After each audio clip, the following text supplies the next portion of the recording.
పరువు అంటే ఫేమ్, పరువు నష్టం అంటే డి ఫేమ్, దాన్ని కలిపితే డిఫేమ్, డిఫమేషన్ అవుతుంది. పరువు నష్టం ఫస్ట్ ఎవరికి అవుతుంది? అందరికీ పరువు నష్టం అవదు నారాజు గారు. మీకు పరువు ఉండాలి, పరువు ఉంటేనే ఆ పరువు నష్టం కలుగుతుంది.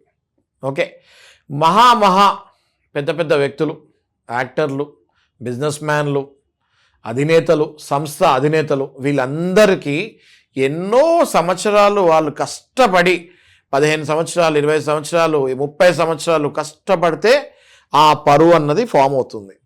వీళ్ళు బతికేదే ఆ పరువు మీద. ఎందుకంటే ఎంతో అది గుడ్ విల్ అనమాట, kind of a good will. ఆ పేరు చెప్పగానే జనాలు లేచి నుంచుంటారు, రెస్పెక్ట్ ఇస్తూ ఉంటారు. అలాంటి వాళ్ళ పరువు బజార్లో పాత సామాన్లు అమ్మినట్టు అమ్మేస్తున్నారు ఇవాళ జనరేషన్లో కొంతమంది. అయితే నాగరాజు గారు, ఇందులో కనుక మనం డెప్త్కి వెళ్తే టూ టైప్స్ ఆఫ్ డిఫమేషన్ ఉంటుంది. ఒకటి సివిల్, ఒకటి క్రిమినల్.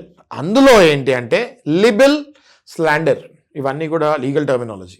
లిబెల్ డిఫమేషన్ అంటే ఏంటి? రాతపూర్వకంగా న్యూస్ పేపర్స్లో, మ్యాగజైన్స్లో, బుక్స్లో వాళ్ళ గురించి ఇష్టం వచ్చినట్టు రాసిస్తారు. ఎవరో చరిత్ర రాస్తారు బయోగ్రఫీ అని, అందులో ఇంకోటి పరువు తీస్తూ ఉంటారు.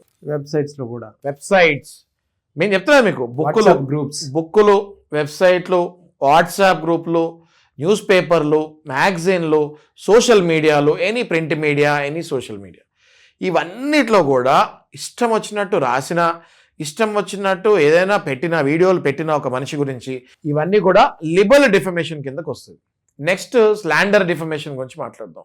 స్లాండర్ డిఫమేషన్ అంటే సింపుల్, రెండే ఉంటాయి. ఒకటి వర్బల్, ఒకటి జెస్చర్స్. మీరు కొన్ని పిక్చర్స్లో తీసుకుంటారు ఈ మధ్య, కొంతమంది డైరెక్టర్లు కూడా డైరెక్ట్గా డిఫమేషన్ లాగానే చేస్తున్నారు. ఓకే, అంటే మీరు ఫర్ ఎగ్జాంపుల్ తీసుకోండి, ఏదో ఒక టీచర్లో ఒక సినిమాలో ఉపాధ్యాయుడు ఉంటాడు. ఆ ఉపాధ్యాయుడు ఏదో రాస్తుంటే వెనక నుంచి వీళ్ళు గలీజ్గా మాట్లాడుతూ ఉంటారు students. That is called libel defamation. Okay, ఒక క్యాస్ట్ గురించి, ఒక రిలీజన్ గురించి మనం చాలా మూవీల్లో చూసాము. ఒక క్యాస్ట్ గురించి ఎగతాళి చేస్తే తర్వాత అద్దాలు బయలునాయి వాళ్ళ ఇళ్లలో.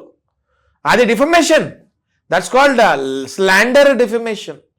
అంటే మీకు చెప్పాలంటే చేష్టలు ఉంటాయి కొన్ని, నేను చెప్పలేను, చేతులతోటే చేసి చూపిస్తారు కొన్ని.